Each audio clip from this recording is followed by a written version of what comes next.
పోయారని బాసరలో సరస్వతీ పీఠమెక్కి అడిగినది.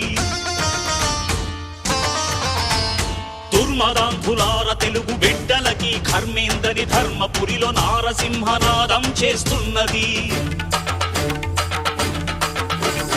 ఎడారులుగా మారుతున్న పొలాలను చూడలేక కాళేశ్వర శివలింగం కాళ్ళు కడిగి ఏడ్చినది.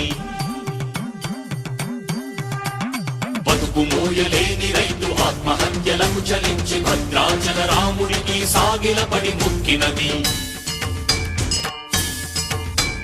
పాపి కొండల గుండె ధారై ప్రవహించినది. ధవళేశ్వర కాటన్ మహాశయుని తలచినది. సిగ్గుపడండని కుటిల నాయకులను తిట్టినది. గుండె పగిలి నరసాపూర్ సముద్రాన దూకినది.